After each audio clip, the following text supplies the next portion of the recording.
Hello everyone, my name is Michaela and I'm from the Faculty of Social Studies, and today I will be your guide through the virtual open day. So welcome. Yesterday we had a faculty open day, so for those that missed this opportunity, I will share you a great video where you can see how our faculty looks like.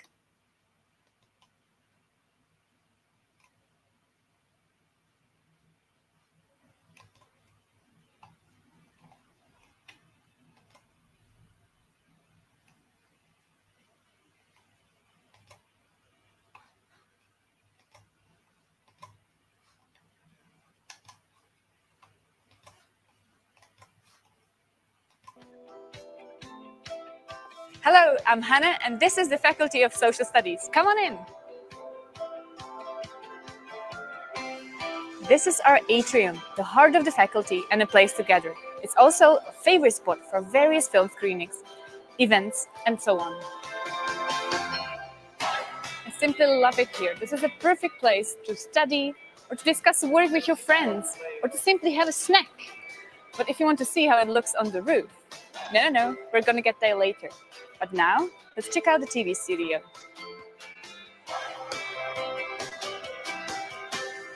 Students can experience working with professional equipment here, and it helps them to get a job in media all across the world.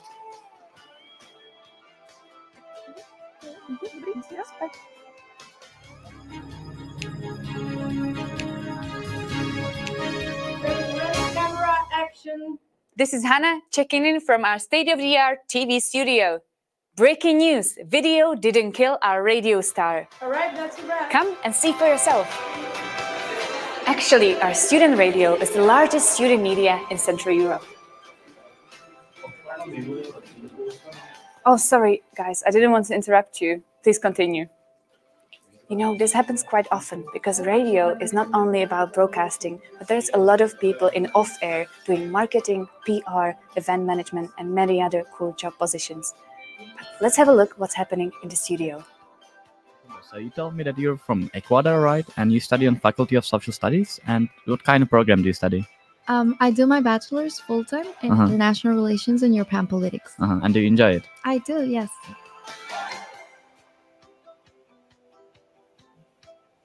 And this is our library. People come here to study since there are tens of thousands of volumes on all the fields taught here. And you know what's cool? From all these computers, you can access academic journals or professional databases. And if it doesn't seem so cool right now, it will after your first semester, trust me. And now let's go check out the roof like I promised you. Okay, I will leave you for now, since this is one of my favorite places to relax. See you later.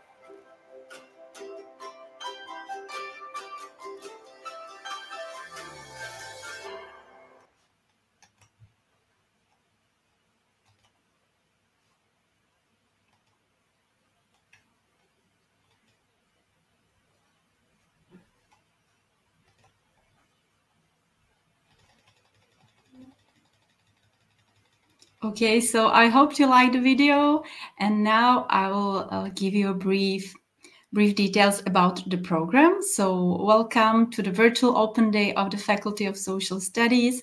As I introduce myself, my name is Michaela and I'm working for the International Relations Office. Just briefly to give you the program, so I will speak about our faculty. I will just give you a brief overview of the faculty. I will speak about the admission process, about extracurricular activities that are aimed for our students, and then our great student ambassadors will share and speak about their programs. After the end of each section, there will be a question and answer section, so you can ask the questions and we and our ambassadors are going to answer them. Yeah, as you could see on the video, our faculty is located in a beautiful place in the Brno city center. It's close to the park Spielberg, and it's a beautiful area. So once you are studying here, you'll see how the environment is great. The faculty nowadays has more than 3,000 students, and about 400 and more students are composed of international students from all over the world. We have students from Latin America, from US, from Canada, from Africa, from Asia and Europe. And we have also not only full degree students, but we have also many Erasmus students. So when you start studying here, you will meet many new people at our faculty. Our faculty is quite young. Last year celebrated 25 years, and our university, Maastricht University, will celebrate 105 years this year. Let's speak about the departments. Our faculty has 7 departments. As for the bachelor programs, we have 3 bachelor programs, and our ambassadors will share that their programs are interdisciplinary. For example, we have a bachelor program for Global Challenges, which contains subjects from several departments, for example, environmental studies, political science, and sociology. Then we have politics, media, and communication, and they have subjects from the Department of Media Studies and Journalism and political science. And more, for example, for the master's programs, you can concentrate on one discipline that might be sociology or political science or international relations. You will see how our student ambassadors will speak about their programs. When you want to study at a university, you usually ask, what are the professors like? And if you are really curious, so you can see our webpage. If you go to the section here from our teachers, so you can read some interviews. We mainly have teachers from the Czech Republic or Slovakia that are speaking English, but we have also guest lecturers. So we interviewed professors from Netherlands, from Australia, from US, or also from New Zealand. So you can have a read there. And recently this semester, we established FSS Lounge podcast. So if you are a fan of Spotify or listening to the podcast, so try to reach out there. The name is FSS Lounge. Our students, we have student ambassadors that might be really helpful when you are starting your studies. Our student ambassadors might give you answers to any questions from your program. And if you are interested what other students said about our faculty, also you can reach to our website when there is sections what our students said. As I mentioned, I work for the International Relations Office, and me and my colleagues, we are helping you with the admission process, with the visa process. Our colleague Ludmila is responsible for tuition fees and prior education recognition. I'm responsible for extracurricular activities. And my colleague Dagmar is responsible for study abroad opportunities. So if you wanna study abroad, maybe for one semester, you can reach us in the office or write any questions to the admissions email fss.municz. We have, as I mentioned, we have 3 bachelor programs that our ambassadors are going to talk about. One of them is called Global Challenges, that Katerina will share more information as she's a student of one of this program. Then we have Politics, Media and Communication that Sophia is going to speak about. And we have a bachelor program, International Relations and European Studies, where Amira and Abhinav are going to share information. Abhinav is a student of master program, International Relations and European Politics. So you can start the bachelor program and you can continue to masters. Regarding other master programs, we have another 4. One of them is public and social policy and human resources that our student Arzo is going to share some information about. And then we have a conflict and democracy studies program that Catherine is going to speak about. One of the really interesting news program is energy policy studies that our student Priya is going to share. And the last but not the least, we have cultural sociology that Nicholas is going to speak about. Now let's speak about admission requirements. This slide is for 2 bachelor programs, Global Challenges and Politics and Media Communication. And I just put there some information about the documents you have to upload to the application. You have to have proof of English. You can find a list of certificates on our website, and then you have to apply. You have to upload a school certificate or proof of your current studies if you're still studying. Then your ID or passport. And what is new, you have to apply for an online exam, which is GAPTES, General Academic Prerequisites, and there are 4 terms. So please check the dates when there is the registration deadline, and please register the online exam. Deadline for these 2 programs is 15 April, so you can notice that it's earlier than it used to be. Then we have the 3rd bachelor program, which is International Relations and European Politics. They have similar requirements, also proof of English, ID or passport, transcript of records, and you should write a motivational letter or cover letter. And after that, you will be invited to an interview, which is the part number 2, like the round of number 2. Regarding admission requirements for master programs, there are more documents that are required for the master programs. You are required to upload your CV, motivation letter, diploma, or if you're currently studying, your confirmation of studies, full transcripts. Also, proof of English is required as well, and of course your ID or passport. And depending on the program, maybe a letter of recommendation may be required, or an essay as an example of academic writing. Regarding tuition fees for the bachelor's and master programs, the tuition fee is 1,500 euro per semester, and for PhD studies is 750 euros per semester. You might be interested not only in studying, but how a student life can look like, or if there are any support services. Yeah, I have to mention really some clubs or organizations that are here.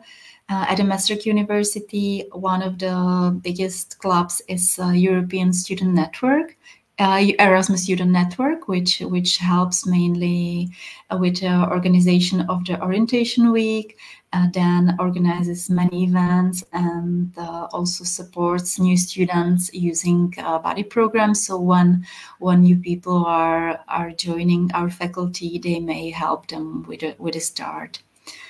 And as I mentioned, we have also student radio, as you saw on the video, and we set up a podcast group which is called FSS Lounge, where we interview our students, our student ambassadors, our professors, and if you reach there, you can have an overview how our students studying here or what our professors like.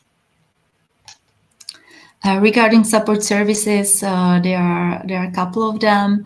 As I mentioned, there is a buddy program, which is provided by the Erasmus Student Network. Our faculty has so-called FSS mates when you need to use the embassy or any organization that requires Czech language. So there may be some students that will be helping you with these appointments. Maastricht University has its own career center, so if you want to use their advice regarding CV or interviews, they can help you with them.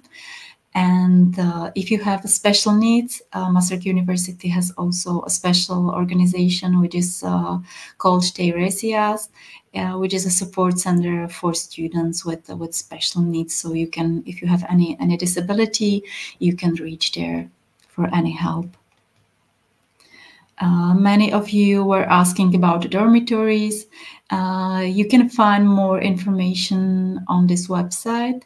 Maastricht University provides several dormitories. There is a list. If you reach on the website, there's a list of the dormitories, and once you are accepted, you will get more information about the process, how to register for the dormitories, and how to book a bed there. My favorite part is extracurricular activities that we are offering our students.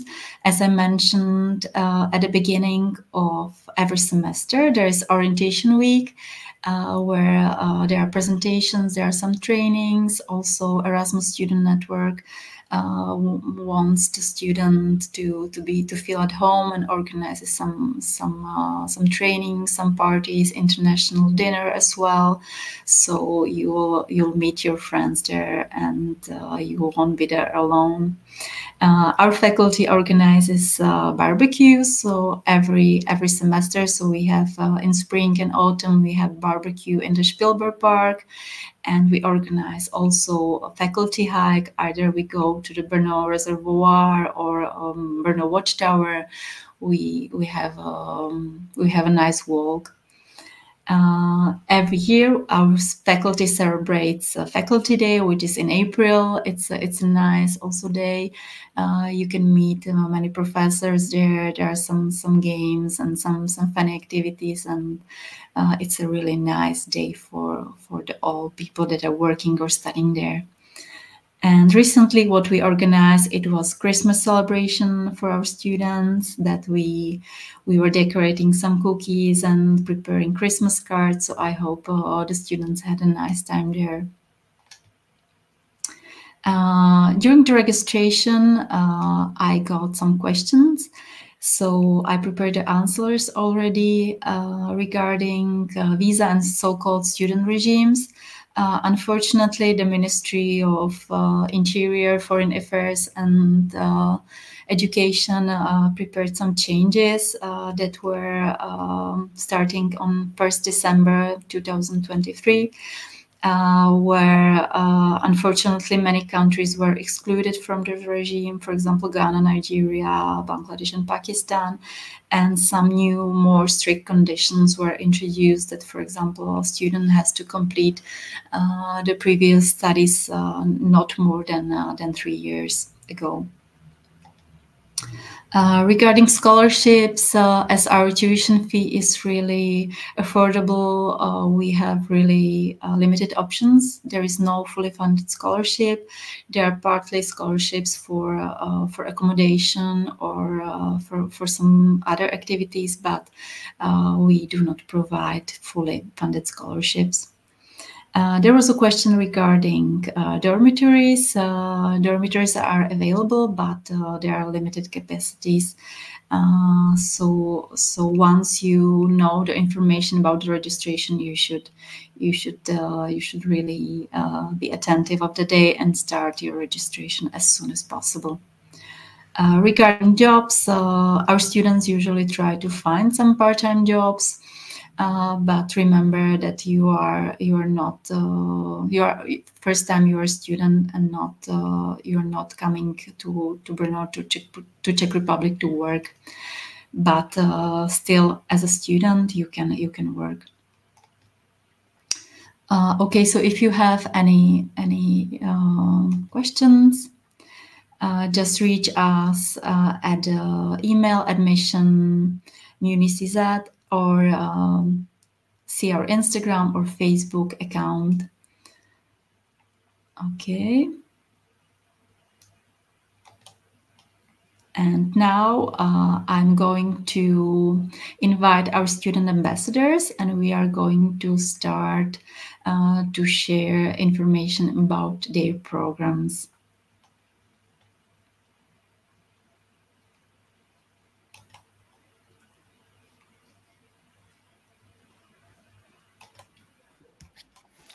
Hello, Good Kate.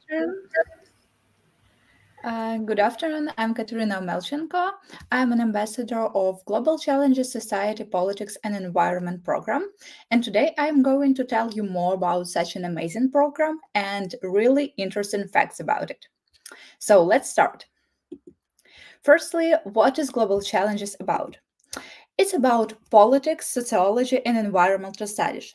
Actually, this program combines 3 dimensions, and all of them contributes to understanding challenges of our contemporary world. So, what approaches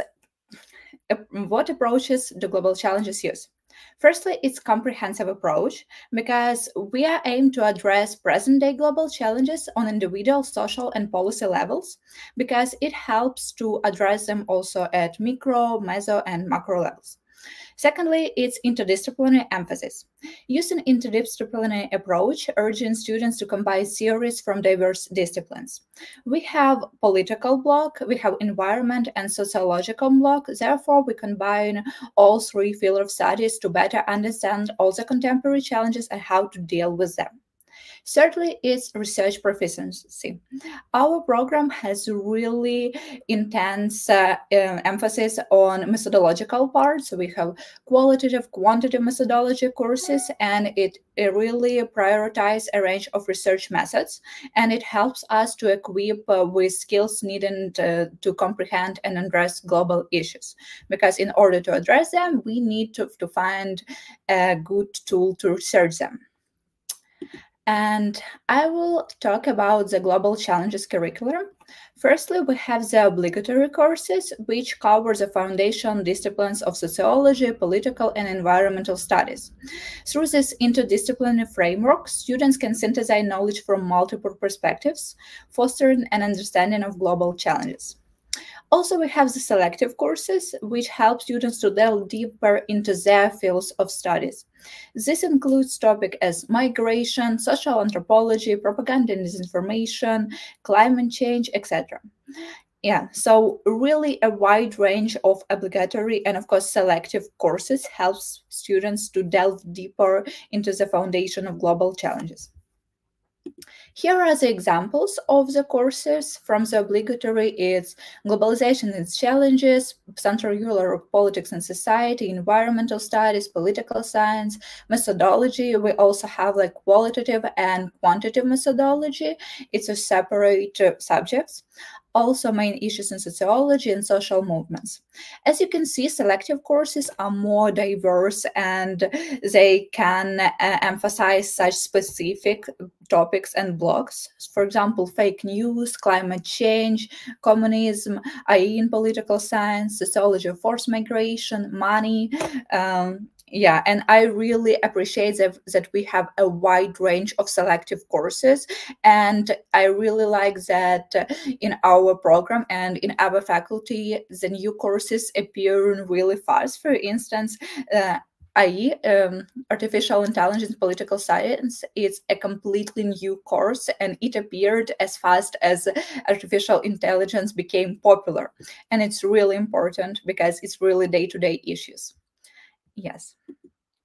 What are the career prospects of Global Challenges program? Graduates of the Global Challenges program have opportunities for employment in various fields, such as governmental agencies, research institutions, non-governmental agencies, and non-profit organizations. Also, I would talk about internships and exchange opportunities. Unfortunately, students of Global Challenges do not have internship as a part of their study process. However, you can easily find some internships, traineeships, and research schools through our Center for International Cooperation. And I would really emphasize the Erasmus Plus program. It's a program that highlights 1 semester study exchange at European universities in your field of study. And it's really a great opportunity to go in Erasmus when you're a bachelor or master student, because you can gain more experience and find like new community, because Erasmus is really supportive and innovative community for youth. And it's really a great way to do through our faculty and our university, because our Center for International Cooperation, it really helps you with all the application processes, and the professors are really supportive in fact, of searching for your desired university across the Europe and all of that. What about student life? Our student life is really amazing because our faculty organize a lot of events related to not only studying, but inclusion and community. Like in these photos, you can see hiking, barbecues, Christmas celebrations, and all of that really highlights the inclusive and supported environment of our university and our international students community. And I really appreciate such opportunities. What about the admission requirements? Admission requirement, as was already told, is electronic application, secondary school certificate, proof on English certificate, and ID or passport copy. And of course, you need to take an online exam, entrance exam, for which you need to register in your application. More about it you can find on our website, and actually everything you can easily access through our website, because all information is available and you just need to search for it. About important deadlines, it's we have 2 intakes, September intake and February intake. September intake starts from 1st of September and ends on 15th of April. February intake starts from 15th of July and ends on 15th of November. And I would also highlight that for students who from countries that require visa to study in Czech Republic, we recommend applying at least 1 month earlier to give more time for the visa processes, because you know how it's hard to get a visa for another country for studying. I would say the tuition fees was highlighted, and cost of living actually depends on your lifestyle. However, the average cost of living for students, I guess, would be from 600 to 700 euros per month.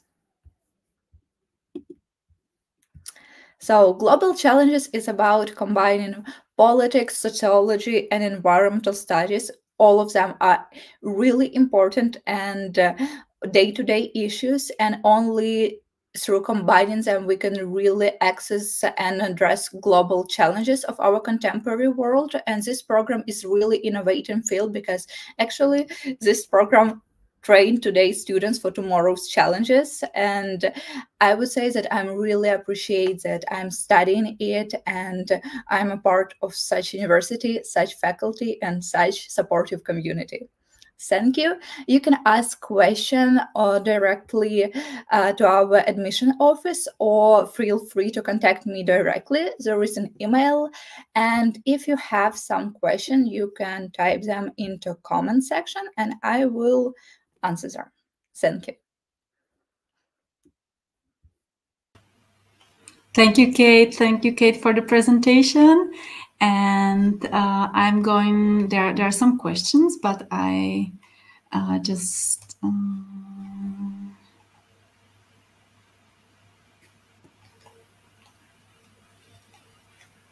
Yeah, there is question from Ines. How can I prove my English proficiency for master's program? Well, this is for master program, but it's the same for all the students. IELTS or TOEFL mandatory? Yeah, I think the best way is to have IELTS, TOEFL, or Cambridge certificate to demonstrate at least B2 level of English. Okay, and we have a question from Bahare. Would you please explain more about the IT system of university? Do you have any introduction regarding how working with the university internal system?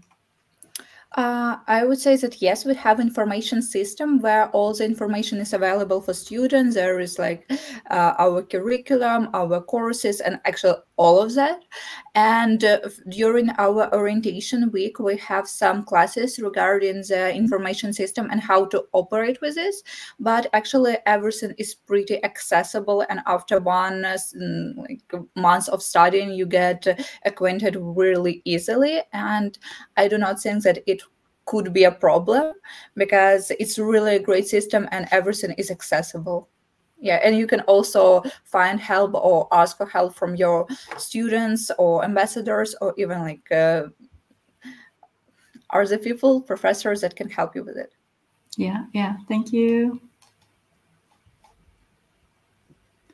Yeah, and there's a question, how can you sign for the entrance exam? I've applied and been accepted, but cannot find anything about exam. Well, if you applied for September, the conditions changed on 1st December. But if you applied before, you are just accepted, but now you have to register for the exam.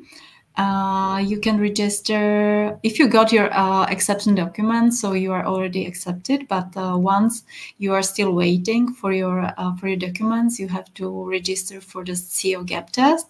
So if you have any questions, so reach us to our website or our email admission@fss.municz.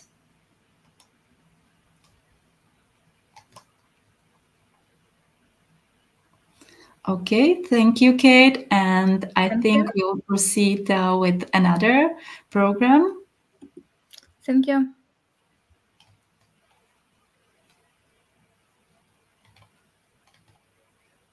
Hello, Sophia. Hi, everyone.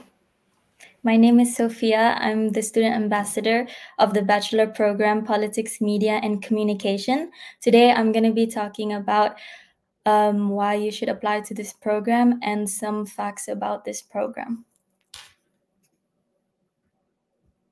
First of all, what is the program about? This program is a combination of politics, media, and communication, and how it works in the society. It basically highlights how politics is portrayed in the media, and also how media can affect the way people view political and crisis issues in the world via journalistic frames. So here are some of my favorite courses. First of all, we have Politics, Media, and Society. It is a class taught by a really nice and sweet teacher from Slovakia. She's really helpful and always responds to my emails. She's a great professor. I really recommend this course during the winter semester. It's about like journalistic methods and the foundation of mass media to shape public opinion through the news. So it's more on the journalism department. Secondly, we have political and media systems, which I think most of you guys will be taking on the spring semester, the upcoming semester. And this involves the detailed explanation of different types of media systems in different regimes. And lastly is a recent class that I took this semester. It's political communication, taught by the same professor from Slovakia. She's really sweet. And this course basically explains how politicians communicate with their supporters, and like through the media or through political memes or campaigns, like negative campaignings. It's mostly focused on the political science department. And in this political communication course, which is one of my favorite courses, there's a lot of presentations and group works involved. So you get to mix around with different people and really get to use your communication skills in these courses. So why should you apply to the program Politics, Media, and Communication? This program, it offers many opportunities in the job market since it combines three different programs together. It combines journalism, politics, and communication. You have the chance to work in media outlets or work as journalists reporting on some live events. You can become politicians, diplomats. You can also work in the communication department. It's up to you if you want to lean towards the political science department in the job field or journalistic, whichever suits you. Those are some of the examples. Secondly, the professors are really helpful. they reply to your emails quickly via the IS system. So I think that's really nice, because I guess some like places elsewhere, they're not really efficient, like I heard from my Erasmus friends. But here, the Masaryk professors, they're really on time, and they can help you with your assignments and upcoming finals whenever you ask them. And lastly, this degree is really useful if you want to engage in like international affairs, or you want to work in large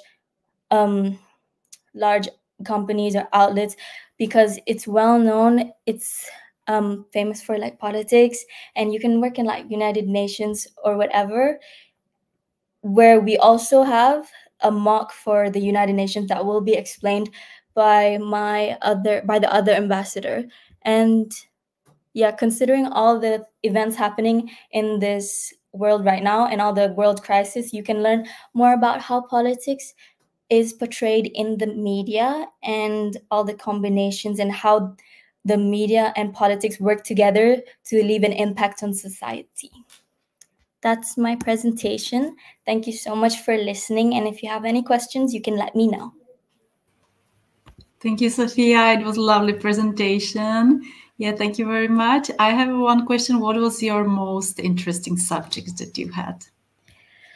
My most interesting, I really love political communication, because I loved my topic. It was about Jair Bolsonaro, and the former president of Brazil in 2018. He was using negative campaigning. So I presented about that, and I found it really interesting how politicians can use campaigning, like spreading misinformation, spreading disinformation, just to lie to their supporters to gain like support from the other team. They were basically stealing voters and stuff. Oh, that's cool. Wow. Thank you. So let's check if there are any questions. There are some questions regarding PhD. Yeah, we are going to share some PhD information. Our ambassador Catherine is now a PhD student, so she will share some information about that. And there is one question that, hi, I'm a student from Bangladesh. I want to be a student of Masaryk University. I have overall 6 on IELTS. Is it the right time to apply for September? Yes, it's the right time. If you are interested in bachelor studies, yes. So please apply. And I think there are no more questions. So thank you very much, Sophia. And our other students for international relations and European politics will continue with the presentation. So thank you.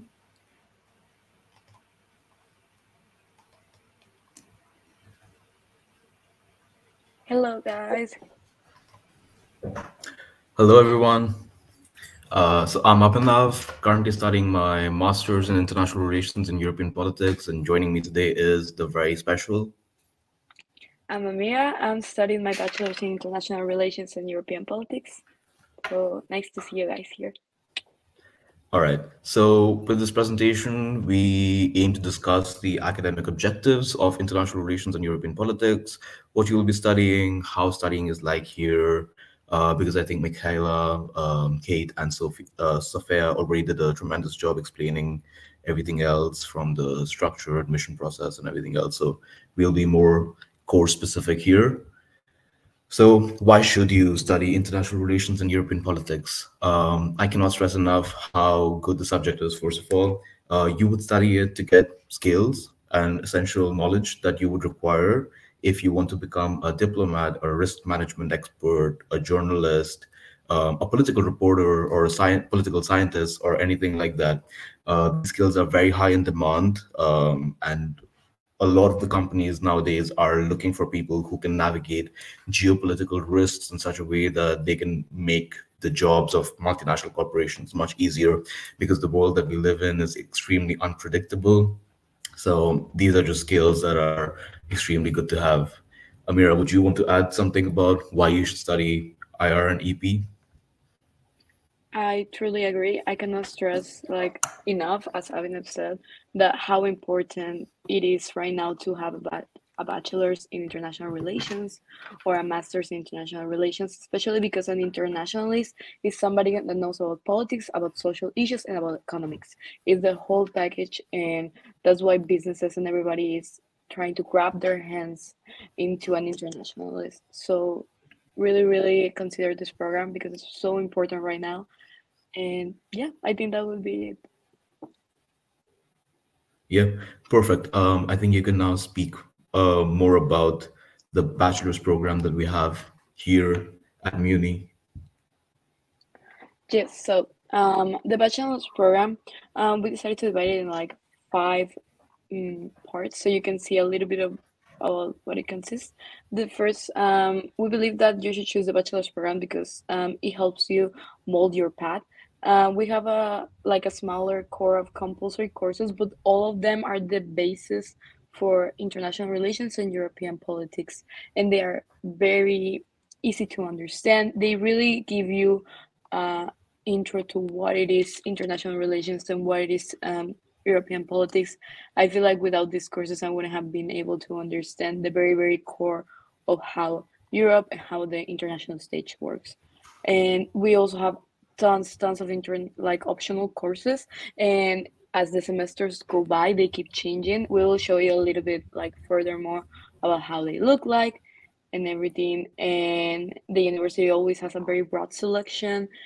And with this, also the university has a lot of partnerships with other types of programs where you can take also courses from other universities with the EDUC program, or also by alliances with universities like in the US, in Hungary, in France. So it's very interesting.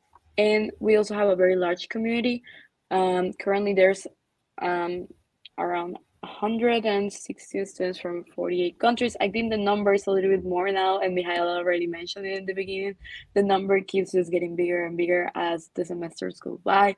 So you could be taking classes from people from Canada, Georgia, then France, then Italy. Like every class that you will have will be always filled with people from all over the world. So you really get the international perspective because you see people from those parts, and they can give you a more accurate representation of what's going on in those parts and about their telling.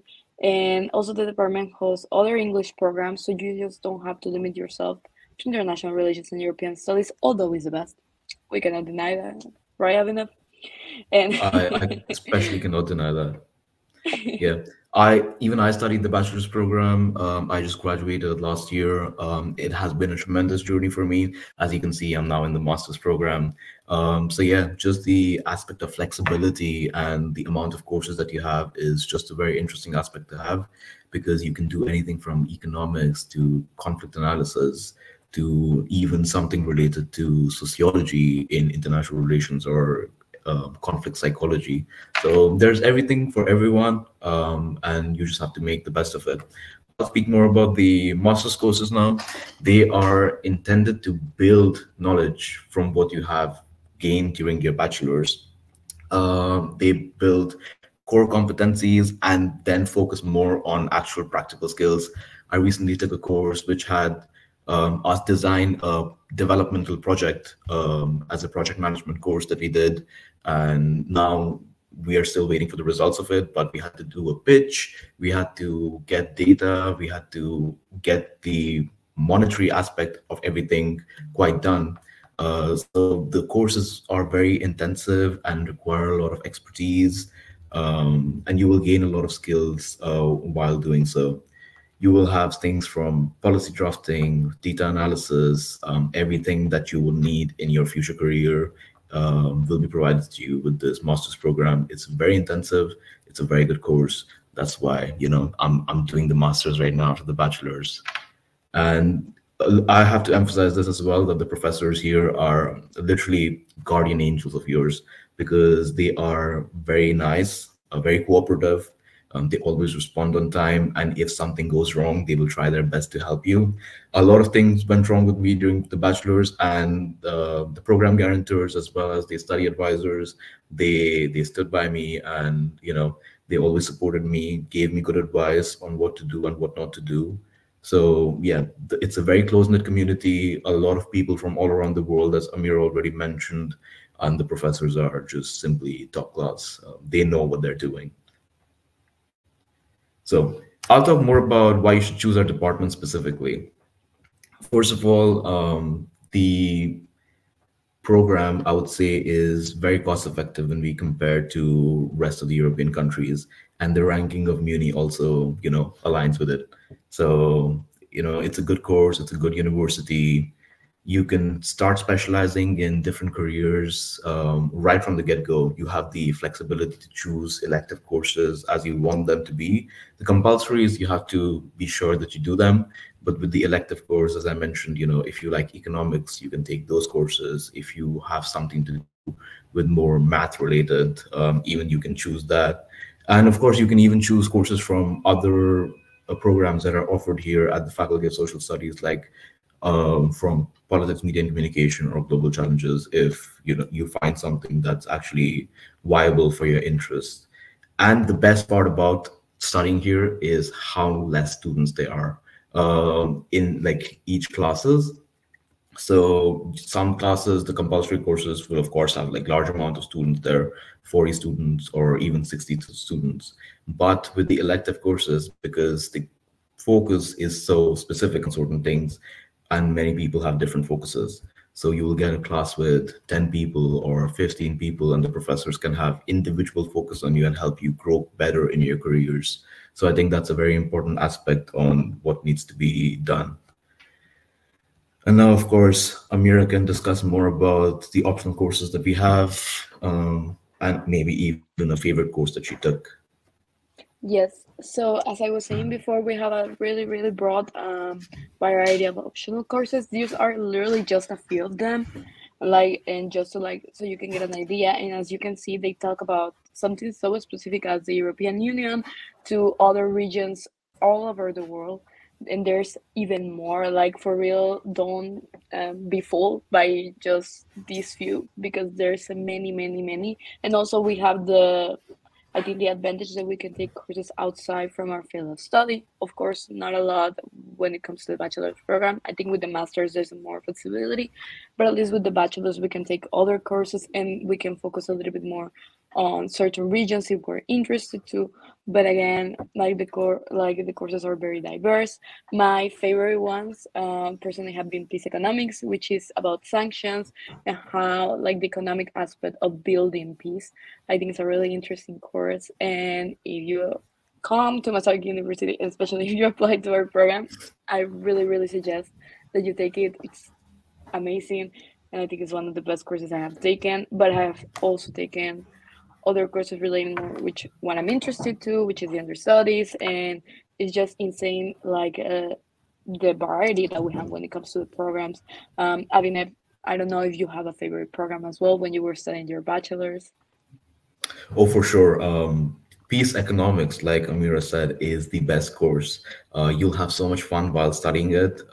Martin, who is the program guarantor as well as study advisor for the bachelor's program, is extensive with the course, and the way he explains things are just amazingly done. You gain so many practical skills and how to apply different theories to actual real life applications and get stuff done.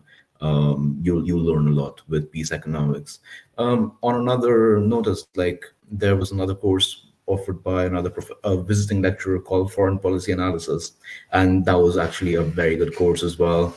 We basically learned how to analyze foreign policy from different perspectives, from leadership perspective to stuff that's coming around from outside the world and how it influences different foreign policies in certain regards.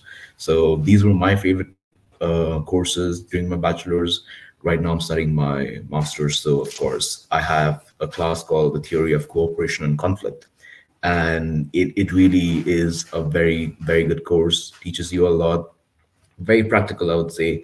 And of course, I can't forget the executive skills in international relations, which is the project management course, and teaches you core competencies into how to build and pitch an actual project to investors in the future. So yeah, I think we're done with the program optional courses. we can go ahead with internships, and there are many of them when you study international relations and European politics. The doors to your careers will just open phenomenally, and you can intern from, you can do an Erasmus internship to the Institute of International Relations in Prague, to Radio Free Europe and GlobSec, like Amira did. So Amira, you want to tell something more about your GlobSec internship? Yes, like I did two internships since my time in Brno, so I have been very glad to have the opportunity. I think GlobSec has been the one most related to my field of studies, and it was just an insane opportunity. I got to meet from high-end to middle-end politicians, and I got to really see that what I was learning, like it actually made sense, and like, I don't know, it was just an insane opportunity, and I got to hear panels about procurement. I got to hear panels about the Ukraine situation. I got to hear panels about sanctions, how do they work, how effective they are, about adhesion in the European Union. So it was such an amazing opportunity, and I also got to meet a lot of people from all over the world, and it was just insane. And I truly recommend that if you're applying to this program, you try to look for an internship in these places, and GlobSec, very recommended. But overall, the program really gives you the facility to apply to like these opportunities.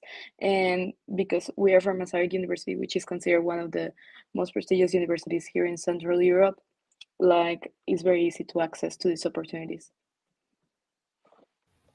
For sure, Amira, you could not have said it better. Now, on to the more important aspects of what things are. If you want to study international relations and European politics with us, you'll have to get familiar with these dates. I think Amira can go and explain the bachelor's dates, and I can discuss the master's, although there's only the difference between the dates, and the application procedure usually stays the same. So Amira, you can go ahead. So yeah. So for the fall enrollment, technically, like the deadline for the application is June 1st, and then fall is enrolled on the 1st of September. This is only done by people that are already like accepted and they have already started. So it's like only necessary for people in their second semester. And the other deadline for the spring semester is in November 15th, and the admission process is technically practically the same, if not the same, for both. It is the same. Yeah. It's the same. It's the same. I know. It's the same. It's the same. Yes. There's a proof of English, and in the website you can see like all the types of English proofs that you can give. It can be CAE, I think IELTS, and many more. ID, passport, the transcript of records. You don't need to have your diploma. I want to emphasize that you don't need to have your diploma or you have graduated already to apply. You just need the transcript of records. You just need to prove that you're currently still studying and that you have already passed like to the certain level, which in this case it would be your final year, and that's pretty much it. So it's only the transcript of records that you need. You don't need a diploma, or if you have the diploma, if you already graduated, that's okay. For the cover letter, it's technically a motivation letter. Why do you want to study this program? For that, I truly recommend you to just pour your soul into why are you even motivated to study international relations and European politics? What attracts you the most? Why this program, not the others? Like, just be true about why you want to study that. How do you visualize yourself in the future? And I think you will be set to go. And the essay, again, pour your soul in what you feel that you, I don't know, whatever like feel that you want to focus in international relations. For me, it was about gender against studies. So my essay was about that, and I mean, I'm here. So I think it went really well. And the online interview, again, be true. See, yes. And then for the online interview, again, be true about why you're here, and the professors, they won't bite you. So like, just be true. And Abhinav, you can start with the masters. Yeah, I'll start with the masters. The applications open from the 1st to the 30th of April for the fall enrollment, and from July 15th to November 15th for the spring enrollment. The admission procedure, like Amira said, is the same for both the bachelor's and master's. IDs, proofs of everything, cover letter, and the essay. I'll just say, write your essay, whatever you're interested in. You'll do good. It's an academic essay, so make sure that you have everything cited, and make sure that you're not using AI or plagiarizing anything. Just be honest with what you think your abilities are, and I think you're going to have a very easy time getting into the program if you're good enough. And the online interview as well, nothing to be scared about. It's just the professors, they want to get to know you because most of the classes are very small. They have an individual aspect to them. So, if you get to know your professors already beforehand, before you even enter the university, I think it's just a better experience for you. I would also recommend that the requirements sometimes, as the faculty evolves, most international students that we get, we try to up the ante of the requirements. So just keep up with them on the faculty page. It should not be that difficult. All the information that you would ever need, from requirements of visa to what you need, all the documents will be there in the Muni admissions page. Yeah, and it's a very comprehensive website. So you'll find everything there. Now, coming to our alumni, as we already demonstrated from Amira having a very good internship experience, you're not going to be interning for the rest of your life. You're going to have careers after this. So we have a few examples of not many, because we cannot fit all of them inside the presentation, of the bachelor's program alumni doing extremely good things. If you want maybe to see what career paths you can get into, they can serve as very good examples for you. They were smart people who graduated from this program and now are doing extremely good things with the rest of their life. And Amira, if you want to say something as well, give an introduction to something or add something to the alumni. Like, personally, I couldn't met Alexandra, but I did met Karina, and she's just amazing. The way that her mind worked was insane, and her thesis was the same when she graduated. She put so much love into just international relations and European politics, and I think she was always really grateful at Masaryk, because she said that without this program she couldn't have done it, she couldn't have understood it. So she always has a special place in her heart for Masaryk. So I think that's pretty much. For sure. Like, these are all the alumni that we have, they're doing extremely good things. You can also look them up on the faculty FSS lounge. Sometimes we'll have episodes with alumni. So yeah, there you go. I hope this presentation helped you make a better decision, and I hope you choose IREP, because we the best. Okay, anyway, on to the next presentation. If you have any questions right now, you can fire away and we'll try to answer them the best way we can. Yes, thank you guys very much. We have some questions for you.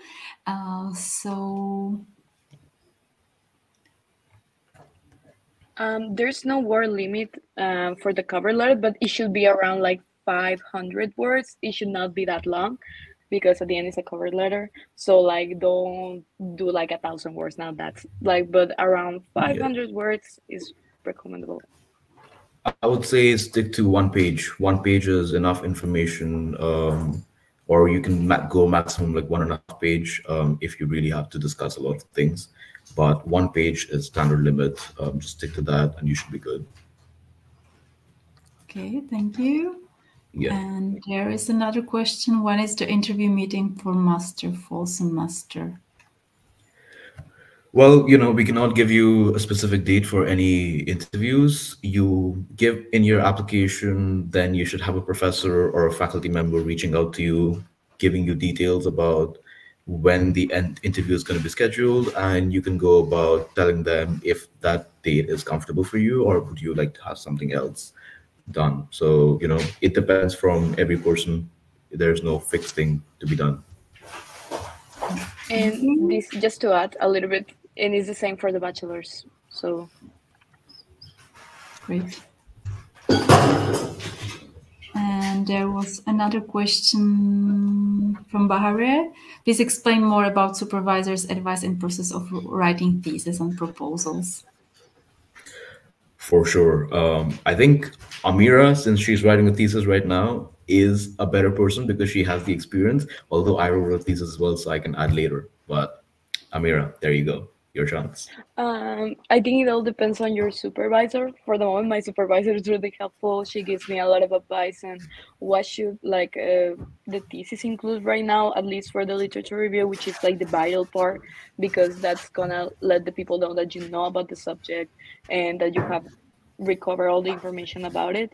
So my supervisor has been really helpful in giving me material and everything, but I know that's not the case with every supervisor. So I think it all depends on the topic that you want to write about, and also on the supervisor that you ask for. But I think Abhinav, I don't know if you had a different experience or a similar one, but yeah. I had an absolutely similar experience. I wrote my thesis on a economic topic about how currencies work in the international context, and my supervisor was great. He kept giving me content on what to add, what not to add. Sometimes it would be an email at midnight with a crazy idea of like, hey, Abhinav, you should proceed with this and you should do this like this. And, you know, it was a great time doing my thesis. Professors are very helpful, especially your supervisors. They're there for you and they're going to stand up for you if you're doing a good job. But, you know, if you are not doing a good job, then they'll also tell you where to improve and what you are doing wrong so you can improve your abilities better. So yeah, thesis experience, honestly, a piece of cake for me. Let's hope for Amira, it's also a piece of cake. Yeah, and if you have any other questions, fire away. Okay, guys, thank you very much for the presentation. Yeah, IREP is one of our greatest programs. So we have bachelor and master student ambassadors here. So if you have any questions, so do not hesitate to ask. So thank you very much, guys, and let's proceed to another presentation. All right, bye-bye. Bye. Bye-bye, thank you.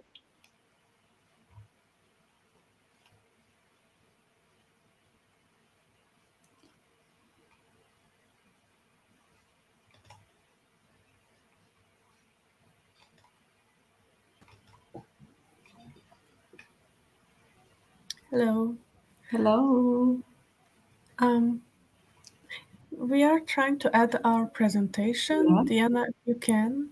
Yes, it's loading right now, so I hope it will work really fast. Girls, you are a student of the master program, yes, Public and Social Policy and Human Resource. Yes. Welcome. Yes, I'm the student ambassador, and Diana is my colleague and my group mate. So we will present our program today. Thank you. Welcome. I think it should work. Okay. Can you see it? Check. Yes. Okay, great. I will leave you there. Yes, so our master program is Public and Social Policy and the Human Resource, specialization in social policy and employment policy. This program provides graduates with the necessary skills for understanding and using current problem-solving methods in social policy and employment policy, and graduates will also develop ability to evaluate problems and policies in these areas. And we recommend this program for the students with keen interest in the development of social and employment policies from global perspectives, with a particular focus on the European welfare states. And who can apply for this program? Can you change the slide?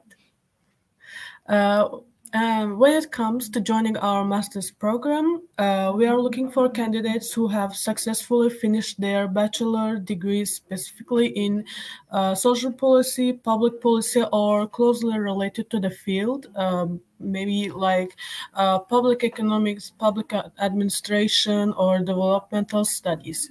And when assessing the applications, we expect that the student acquired, we have some requirements, which is the transcript mainly, And this your transcript should include courses on social research methods, statistic or quantitative methods, or even social policy or public policy or closely related courses to that field, maybe like social work, social community development, and things like this. And we are looking for students with strong interest in development of contemporary public policies in general, and in social labor market policies in particular, who want to do a research on topics such like this. And after the graduation, once you complete the program, you will be qualified to work as managers and experts in social policies and labor market policy fields, or as researchers. And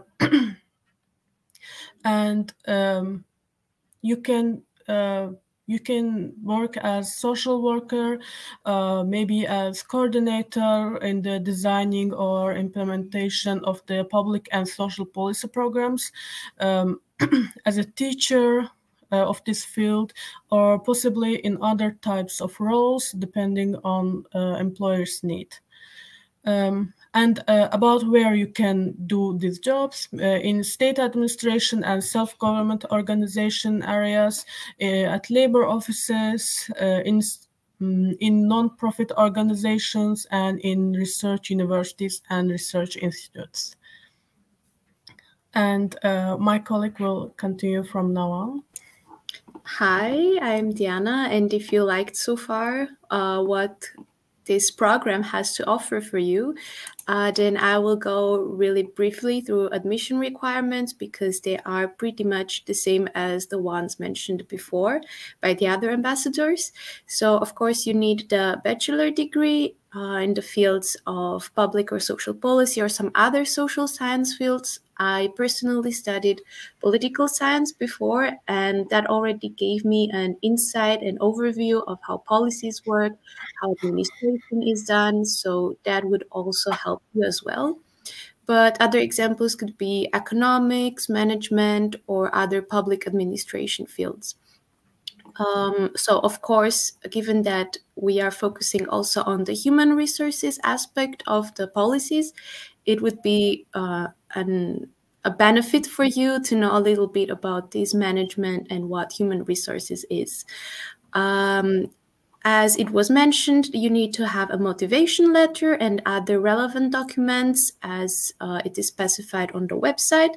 The motivation letter shouldn't be that long, but it should be concise and show your understanding of what a policy is, what public policies are, and all those aspects.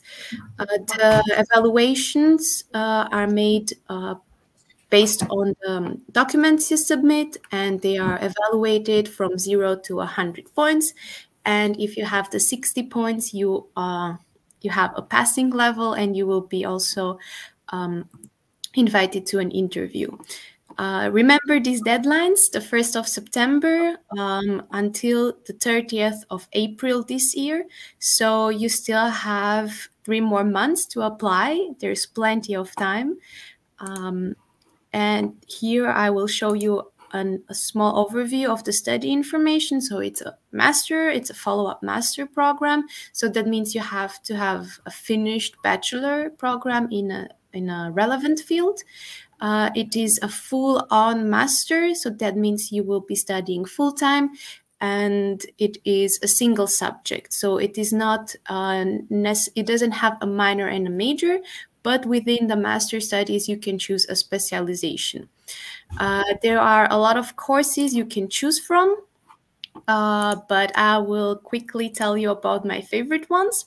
So besides the compulsory courses such as economics or evaluation research, statistics, and overall understanding of public policy process, you can also choose between different optional courses, both that are being taught within our course or at other courses within the faculty. For example, I took a course from the International Relations Master Studies about populism, which was a very interesting course, and it helped me deepen my understanding of how some of the policies right now are being made, how political narratives and mainstreams can shape the way the public policy is made. And it was very interesting to have this interdisciplinary insight and to see how other programs can help you in your own program, how everything is interconnected. And that's what's the most important and interesting part about public and social policies. It doesn't only focus in one direction, but it is connected to everything else we see in our world. So an understanding from other courses in other programs within the faculty, it's amazing and it's a great asset. And this program gives you that opportunity. You should have at least 16 credits from courses that are not specifically directly associated with this program. So it gives you a lot of liberty to discover and find out what you really like. Another course I particularly enjoyed was Governance, Agency, and Problems of Public Administration, because it's a really hands-on course based on study cases, and you can actually see how the theory that you learn in the mandatory courses translates into practice on concrete examples. So this program doesn't only offer you the theoretical grounds on how public and social policy should be structured, and of course how to manage the human resources within this policy making process, but it also shows you how it really actually happens in real life, how you can, as a person, as an individual, have an impact in it, how you can change it, modify it, evaluate it, and I guess that's great. And if you decide to apply for this program, I'm pretty sure Arzu will agree with me. You won't regret it, because it gives you the flexibility and the freedom to find your own path and actually decide what to do after you graduate. If there's anything else you would like to add. And also teachers are super supportive during our studies and end of the studies, because both of us are at the end of our studies and we are doing our theses, and it's not that hard for us, to be honest, because as I said, teachers are super supportive and they help us in any way to make it us a little bit at least easier to get our diplomas. So I am really grateful for it, I would say. Yes, there's an overall general feeling of friendliness, and you can actually feel like you're taking part of a nice community. The teachers are very helpful, and also the other students are supportive, so you won't feel alone here, that's for sure. Yes. Now, I guess that would be all on my part. Yeah, thank you, girls, for your presentation. There is one question for you, as you have already mentioned about the professions that you can pursue. Yes, I can repeat. After graduation, you can take a role in coordination of designing or implementation of public social policy programs. You can be a researcher on this field, or a teacher, or even a speaker, advisor. You can work in social services, in state administration, self-government organizations, labor offices, non-profit organizations, etc. So it's a pretty large scale, I would say. Wow, it's really pretty huge. Yeah, thank you. Thank you, girls, very much for the presentation. So this was Public and Social Policy and Human Resources. Thank you very much. And let's proceed with another course.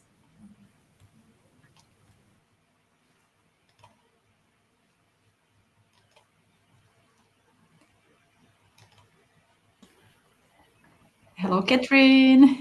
Hi. Great, my presentation is here. Before I start my presentation, I do see a question in the chat about someone asking that they completed a secondary school, was in a business background, and then they want to pursue a bachelor's in international relations. Yeah, exactly this one.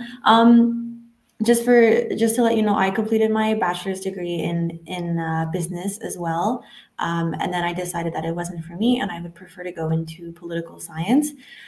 So I was able, from my bachelor's to my master's, to transfer over to this new field for me.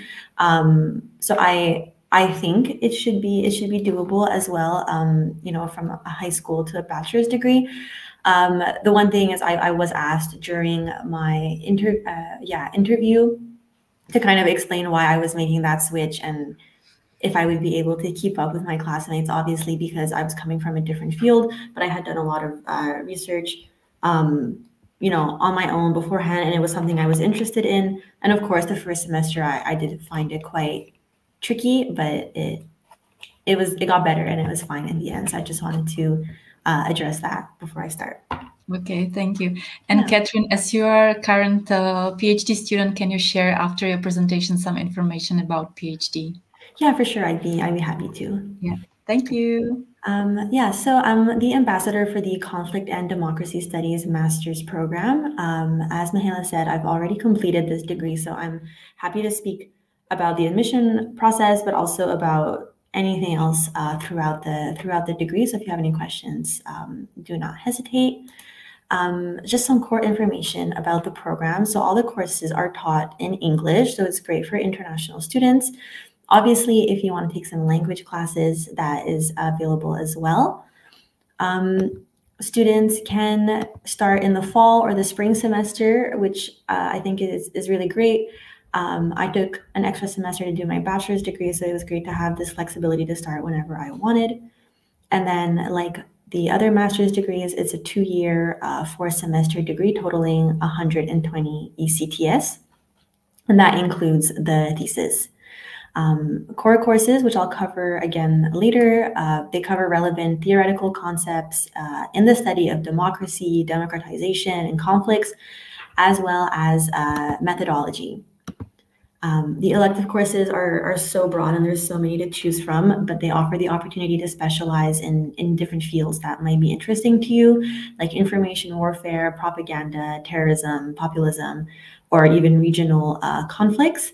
I did a lot of elective courses on terrorism and extremism, and I ended up staying for a PhD in that field as well. So it was great to come in with the PhD with already quite some knowledge about that field.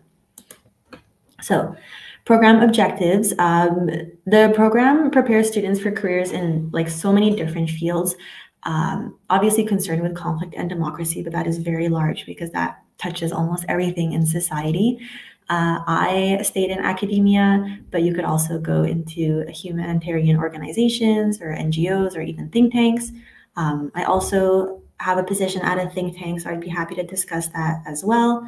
And then some people also go on into intragovernmental organizations like the UN or even NATO.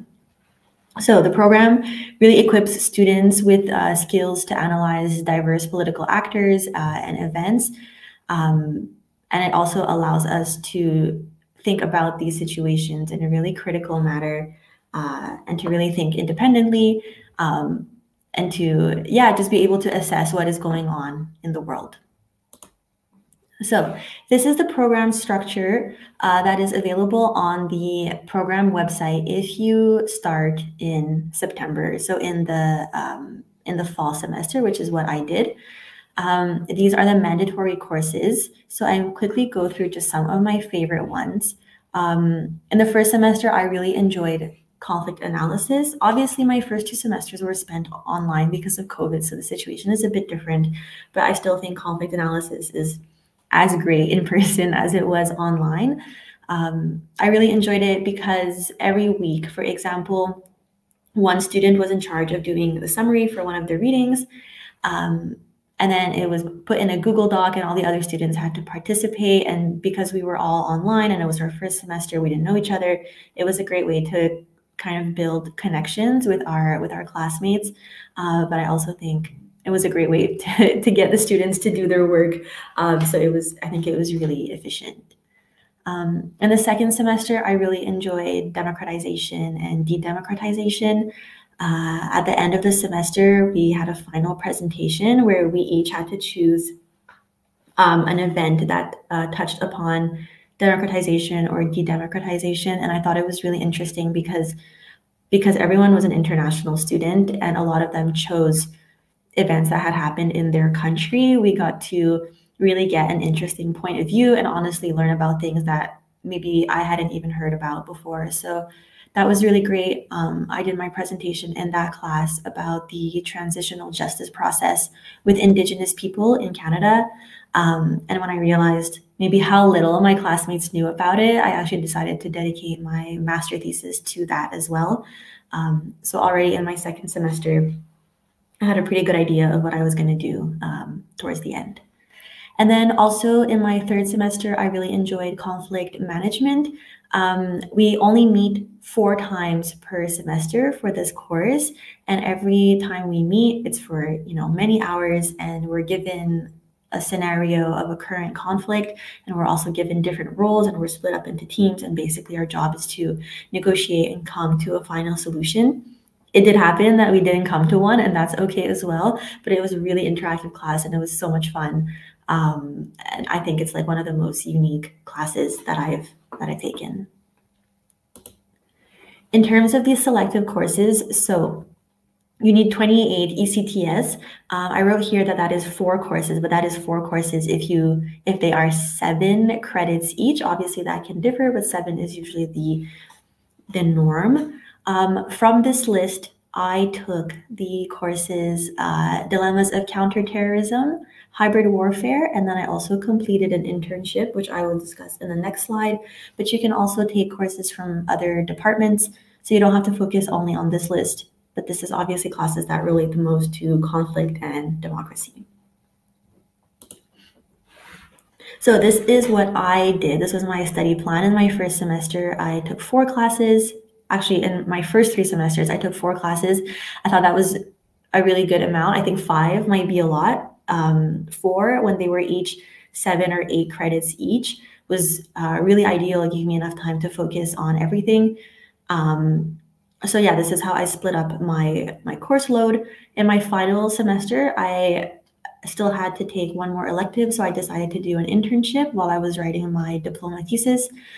So I did my internship at the Center for Nonviolent Actions and Strategies based in Serbia, where I did research on different democratization processes across the world. And I wrote my thesis at the same time. So I thought that was really interesting, and it was a great way to transition from academia into the workforce. So there was a question also earlier about the process of writing the master thesis and doing the defense. For the CDS program, you have to select your professor who will be your supervisor at least 1 semester before you start writing, and you also have to get their approval for your topic. It doesn't have to be super developed, obviously, just a general idea of the topic and the research question, maybe the methodology you plan on using.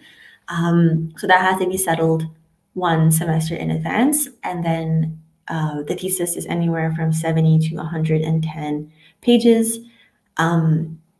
So very doable in a semester, but some people also take an extra semester, and that's okay as well. I've also included the citation style, which is the Chicago author date citation style, just in case you wanted to know that, but that's also available on our program website. And then once your thesis is written, you also have to defend your thesis in front of a committee. Usually it's 5 or 6 different professors, as well as pass the oral state exam, where they ask you questions about what you learned in the 2 years of your degree. Yeah, so that was my last slide. Here I've put some contact information. The Conflict and Democracy Studies Master's Program has its own website, so you can check that out, the link on the right. And I've also included my contact information should you have any questions about the CDS program or even about PhDs. I'm happy to talk about that as well, or even just living in Brno.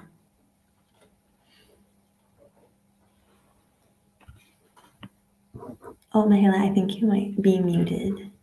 Yeah, thank you, Catherine, for your presentation. And there are 2 questions for you from Veronica. Great. The first one I have a BA international business.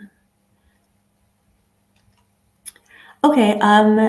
So maybe I can just speak generally about how PhD admission processes work, because I don't think I'm exactly super well placed to give advice about this exact situation. But basically, for the PhD program that I'm doing, which is the political science one, but it falls under security and strategic studies, so it's like a subcategory. You need to have a professor who is willing to be your supervisor, so you can reach out to any professor that you think you would be a good match with. And then they have to, before you apply, they have to write a letter saying that they agree to be your supervisor, and you submit that when you do your application. You also need to already have a research project decided on, because there is, it's not really an interview, it's more like a presentation where you speak again in front of the doctoral committee. So if you are invited to present your research idea, you show up and you have to give a presentation as to why your research is valuable, why it's a good idea, and actually prove that you would be able to do it. And then they decide in that moment if you will be accepted or not. So it's a bit stressful, but it's okay. And if you have a supervisor who you either already know or that works in the same field that you would like to research, then it usually goes pretty well.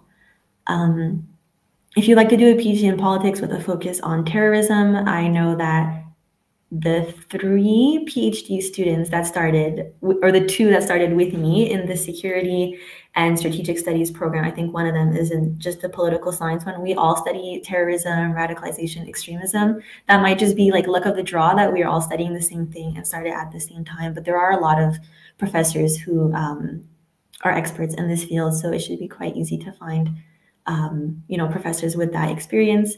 But in terms of your background, I don't know how that would, how that would go with the PhD, but that is obviously something you can discuss with professors or even people who help out in that program. Their names, I'm not quite sure, I don't remember their names, but there are people you can speak to about admission processes for PhDs as well.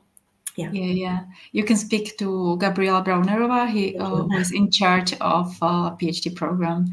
And there is another question from Veronica as well regarding the schedule in PhD. So if you, Catherine, can give more details about it. So there's 2 options for the PhD. There's the one that is full-time in person, which is the one I'm doing. And then there's another one where you don't have to be at the faculty or at the university. I can't really speak about that one, but I'm doing the full-time in-person one. It still allows me enough time to work. So I work at a think tank as a communication manager. So I work there part-time, and it allows me enough time to participate in my courses and to write papers.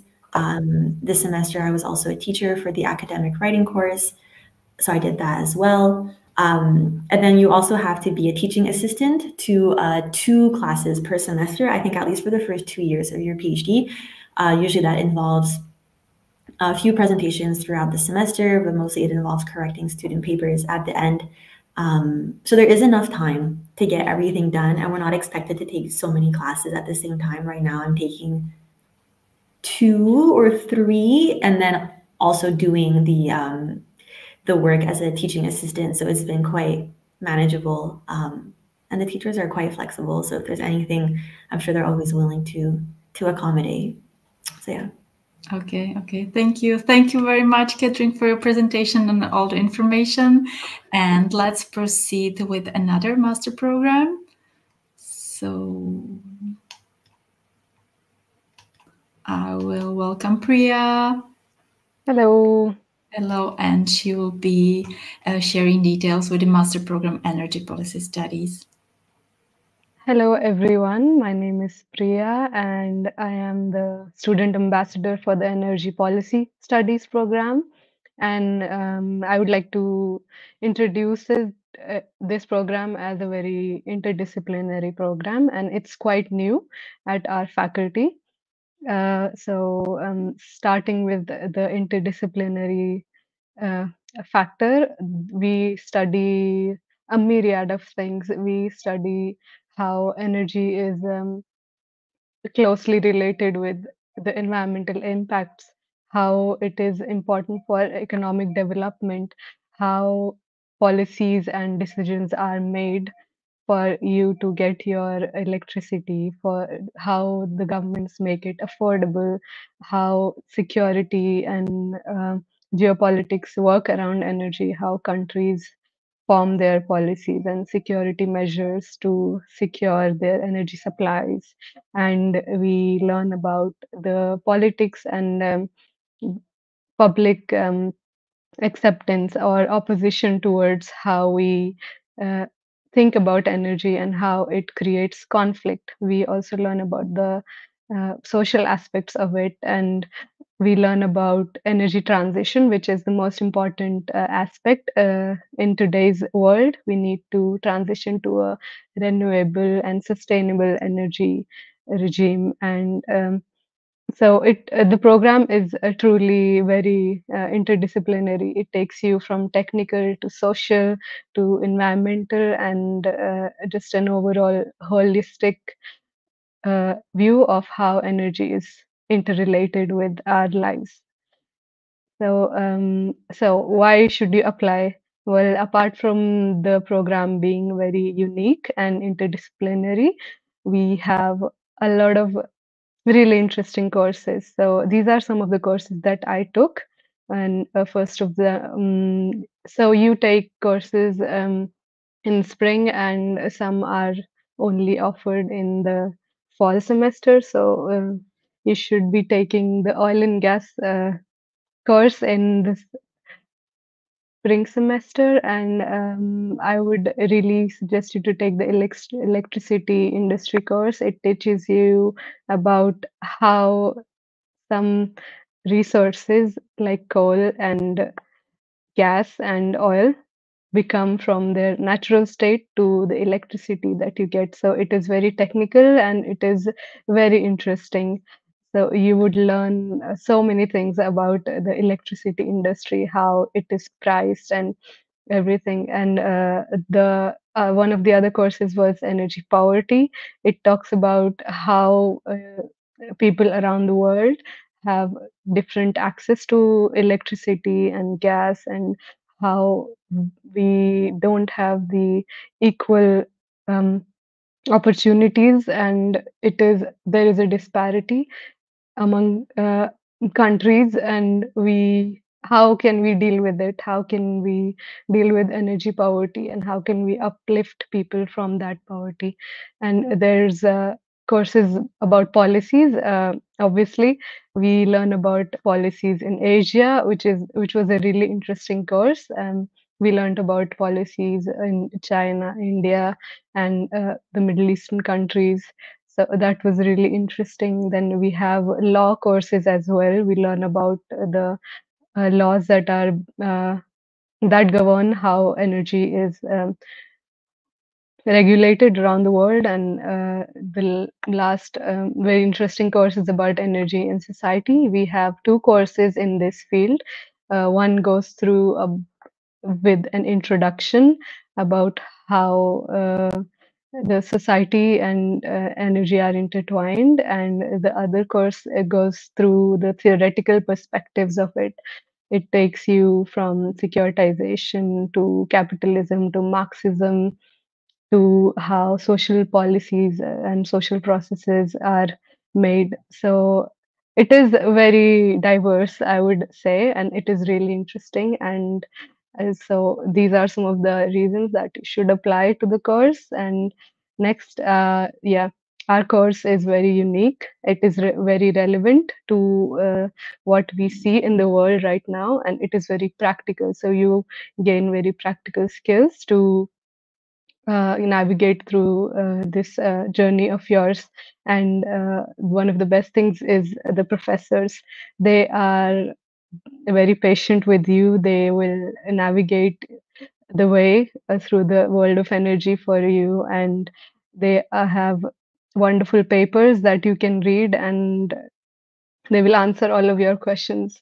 And sometimes we are joined by industry leaders and people who are actually working in international organizations, and professors from the US, from the UK that are actually working in the industry with energy companies. So they bring in a lot of their practical knowledge, and they teach you how the economics of energy really works. So it is not only theoretical, they also teach you how the practical aspects work. So yeah, that is one of the most important things that I would say that this course provides. It's not just theoretical perspectives, but also the practical skills that you need, and how is the price of electricity determined. So you would learn everything A to Z about energy. So moving on to the next slide, yeah, this is one of the examples that I would like to show you, that we learn about how coal turns into steam, and then it turns a turbine, and then it creates this mechanical energy into kinetic energy, and then you get electricity. So this is just one example of how you learn how they make electricity and how it reaches you. And this is one example of what we learn in the energy poverty and energy society courses, that how there is a disparity among countries in the world which have clean fuels such as gas and electric, and countries that don't, which still use wood fire or coal to power their daily energy needs. So as you can see, there is a lot of work to be done. So we learn about how things are being implemented, or what can be done to uplift people from energy poverty. So yeah, and we learn about how we can go from being dependent on coal and oil and gas to more renewable energy sources. And we actually see so many examples of countries moving towards renewables, like they're having solar parks, and they are implementing wind farms, and we have geothermal, and we have offshore wind farms and biogas. So these are only some of the examples that are being implemented right now. So we learn about a just transition, which takes sustainability and energy justice and an environmentally conscious approach to getting electricity for everyone. So it is a very holistic approach, as I said before. So what you might be interested in knowing is about internships. So some of the internships that you can get are at European Union organizations themselves. You are equipped with some really good social science knowledge, and you can implement it there. And you can work at energy startups, you can work at renewable energy companies, you can work at energy think tanks. Some of our alumni have worked at think tanks and some multinational companies, and you can look for part-time jobs here. Yeah, so you have to think about your studies as your first priority. So you can look for some part-time jobs in the meantime, but always keep studies as your first priority. So what are our graduates doing? Some of our graduates are working in government offices and ministries, and some of our graduates are working at the best Czech energy companies such as ČEZ, and some are working at multinational companies as energy traders, and some are working in think tanks. So, and also you can work in consultancy companies as energy consultants, and you can be advisors, you can work in non-profits and special interest groups, or you can go ahead in your academic journey and pursue a thesis. You can go in academia. So these are some of the options you have, and they're not limited to this. You can work anywhere. It is a very relevant course. So some of the important dates here, we have two intakes, as you might know. We have a spring intake and a fall intake. So right now, the most important date for you is April 30th. You need to submit everything by April 30th to begin in September. So some of the things that you need are the admission fee, and you need a CV. It should be concise. It should not be more than 1 page. Just a general go through of what you've done and what you might want us to know. And the second thing is a statement of purpose. It is a letter of motivation which tells us why do you want to pursue this course and what motivates you. I think it should not be longer than 1 page. It should be very concise. And thirdly, we need a proof of proficiency for English, which is you need to supply us with IELTS, and there should be your bachelor's degree certificate, and there is an essay. So that essay should be about any international energy politics topic.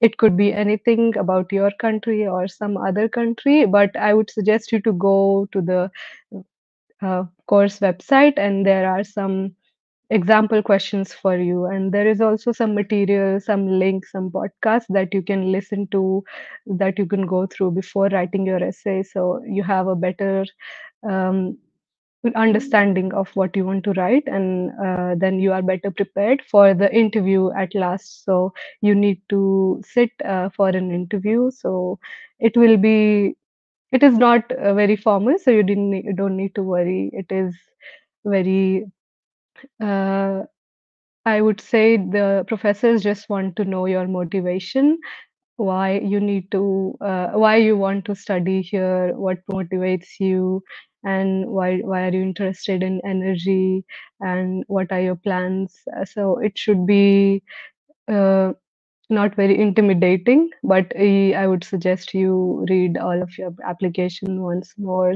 and read your essay. They might ask you some questions about your essay or your motivation letter, so go through that. And I think you should be okay. And all of this process should take you about 2 to 4 weeks. You should know about the outcome in about 4 weeks. And yeah, all the best. That should be the end of my presentation. And yeah, Thank you. and Thank you, reach me Priya. if you have any questions. Yeah, thank you. It was lovely. I think I would secretly sneak into your classes, as your presentation was so interesting. And there are some questions for you. So, if energy study policy is suitable for an electrical engineer, and is it possible to have a job during and after graduation in Brno? What about studying PhD in this field? Okay, so energy policy is suitable for everyone who is interested in energy, I would say. And so, firstly, you already have an engineering background, so you will really like the technical courses that we have. And our professors that teach the social aspects of energy, they are very patient with you, and they will start from zero to make you understand all the social aspects and all the policies and laws that are related to the energy field. So you already have a plus point with you that you have an engineering degree, and you are, that is electrical. So I think you are well equipped with your knowledge for this course. And yes, it is possible for you to do a job during, but I would suggest you to do a job part-time, because the course is intensive.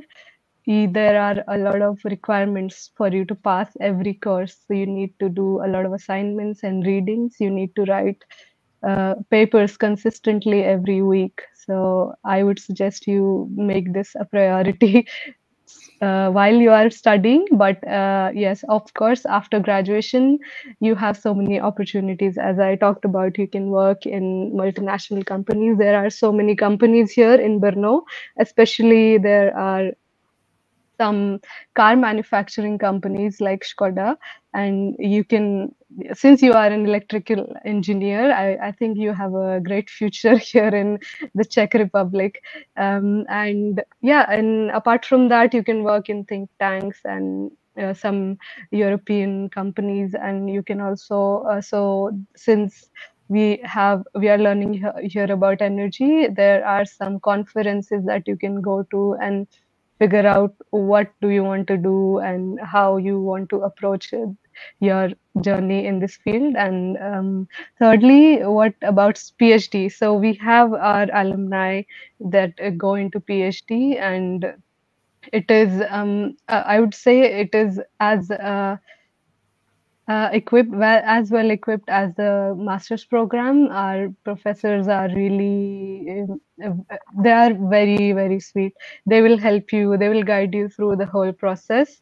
But I would say that you need to have a topic in mind, you need to have a proposal, but I think you will get a better idea once you do your master's and go through the whole process.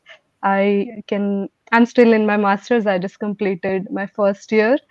So I don't have much knowledge about the PhD program, but I would like to help you further, and I can help you. You can contact me on LinkedIn. I can get more details. But we have PhD students, and I can help you get them in contact with you. But yeah, masters, all thumbs up. You can apply. Okay, and there is another question from Ehsan. Yes, is this going through energy modeling, energy analysis, and what about green hydrogen? So yeah, we do learn about green hydrogen, blue hydrogen. We learn about all aspects of hydrogen and renewable energy, and we do go through all the energy, the trading aspects of energy. But I think what you are asking is very technical, and we have not yet gone through that. But there is a course for you. It is on green transition, and we will be learning about green hydrogen more in that one. But I think we don't go into too much technical stuff like mathematical solutions, but we do learn about some statistical data analysis tools and softwares like R, and we do learn about social network analysis. So, and we do use them for analyzing some energy topics. So we do have some technical solutions, but I would need more time to go through your question here, so I will get back to you. But I think as far as I have gone through in my course, we don't have much technical aspects. But you can go to the professor, ask them, and they will be so happy to give you some resources to help you, and they will never say no. So professors are always there to help you go more deep and technical, because we have some really good professors with industry like professional experience, so they will help you. Okay, thank you. Yeah, and yeah, here is a compliment for you. Thank you very much. Thank you very much. And we're finishing. Needs to find a job. How is it for you? I hope yes, I am trying, and I hope I find a job. But in my experience, all of my seniors have been able to find a job, and Czech Republic has the lowest unemployability rate in the whole EU. So you do not need to worry about that, I guess. You will find a job. We have very positive news for you. Yeah, thank you for your presentation. Thank you for all the questions. Yeah, thank you. We can move on to the next presentation. Thank you. Bye-bye. Thank you. Bye. And we have last but not the least, Nicholas, that is going to present about his program, Cultural Sociology. Perfect. Okay, I'm Nicholas Navas. I'm the ambassador of cultural sociology and sociology as well. But I'm going to talk like more specifically about cultural sociology. So first of all, what is cultural sociology? Just in a nutshell, we deal with the meanings in society. So we try to research and analyze what are the meanings going around society and what's the repercussion of those meanings in society itself. So just going forward, I'm just going to have like more pictures kind of to show humanity from different perspectives. The study aims, you know, to develop in the students like interpretative skills. And this is more like from the structuralist and hermeneutic methods, taking like those big words apart. It's more like we take the structuralism from sociology, and there's a transformation from it, because cultural sociology is kind of new, you know, compared to other disciplines.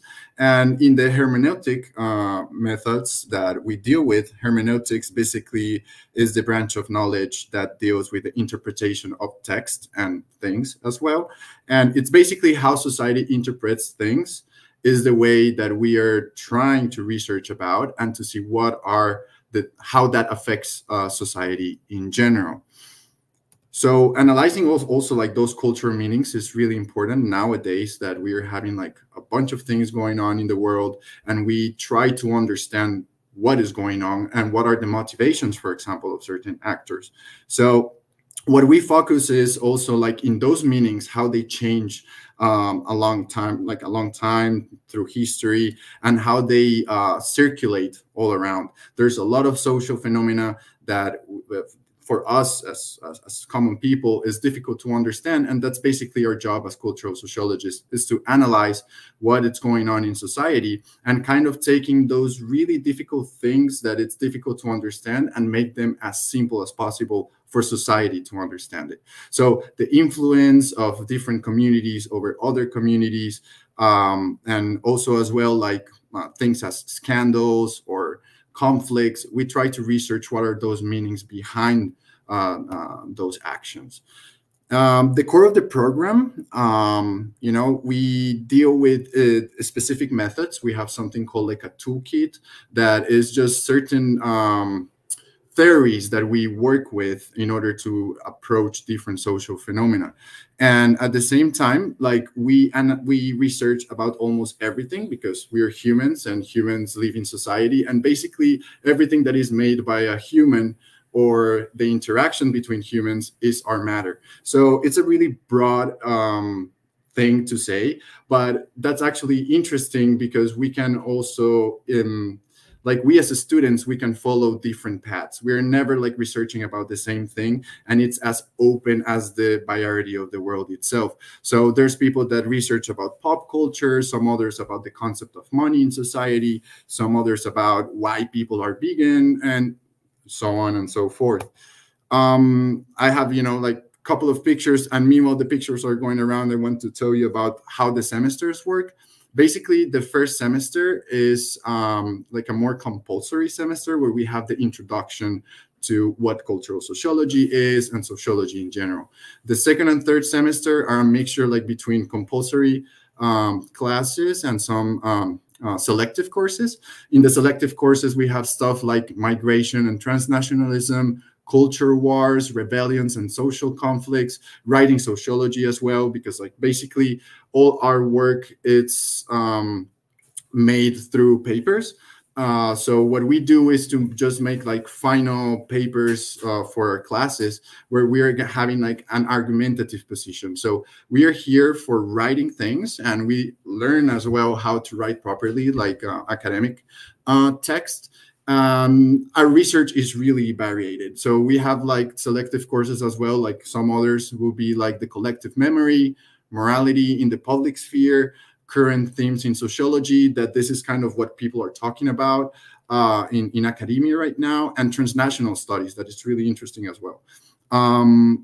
Going like further, I want to also talk to you about like what type of students we're seeking, you know, like what is needed for being a cultural sociologist, more or less. There's people from different backgrounds that came here to learn what cultural sociology is. Like me personally, I studied audiovisual communication before, so it was kind of from the film communication area, but I decided that I wanted to get more into the theory of communication, and then like of course with ethnography and a lot of things that we saw in documentaries, now cultural sociology is more the theoretical hard stuff that we can use for creating, you know, different products as audiovisual people. But here's people from all types of disciplines. There's people that study urbanism. There's people that study journalism. So almost everybody is welcome into this. Of course, what we are looking for is more like students that have an interest in the development of contemporary society. We deal with topics generally about globalization, migration, pop culture, the changes in identity in societies, and also, of course, like the transformation of those societies a long time. So one of the things, like kind of when I try to explain how cultural sociology is relevant, recently there's been like a lot of things about AI, you know, how AI is going to destroy the world and stuff like that. So what we are made for is to understand how technology, for example, it's going to transform society, or it's transforming society. It's not a predictive thing, but it's more like a study of how society changed because the technology advancement, or for example, organization of societies. So cultural sociology, even though it's broad in its research, there's like certain structural ways of interpreting and analyzing the meanings in society. Basically, we just study for 3 semesters, like we learn a lot. And then the last semester, it's our thesis, like we write our thesis. Even though the first 2 semesters is just lectures, the 3rd semester, we start thinking about what we want to research. And we start reading, like, you know, side authors and stuff that it's going to complement what we want to write about in our thesis. And the last semester, it's purely writing the thesis. So you will have time for asking your professors, having enough consultations in order to finish with a thesis that it's going to help you not only to understand society in a more structuralist way, but also in the academic career. So us as cultural sociologists, we can proceed in PhDs in sociology. Some universities also as well have like the PhD purely in cultural sociology. In the case of Masaryk University, is in sociology, but some students are as well like doing their research more towards the side of cultural sociology at Masaryk student.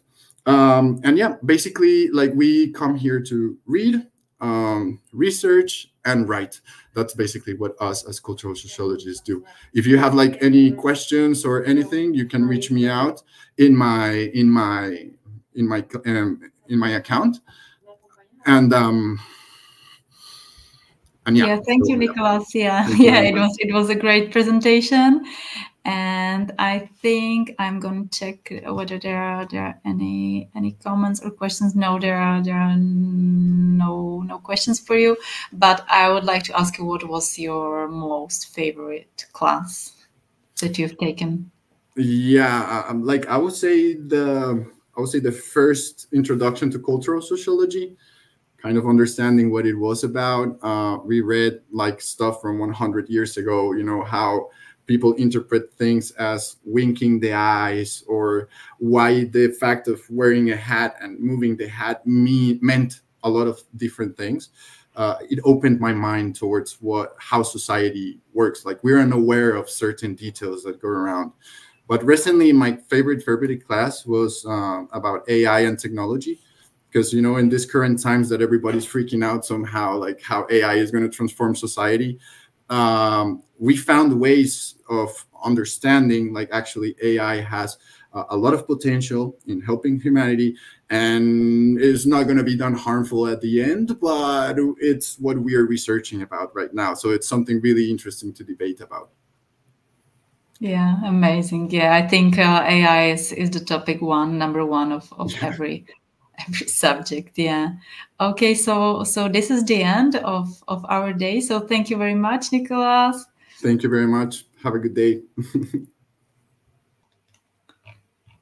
And yeah, this is the end of the virtual open day. So if you have any questions, so reach us at the email admission@muniCZ or reach us at the FSS Muni website. So thank you very much and have a wonderful day. Bye-bye.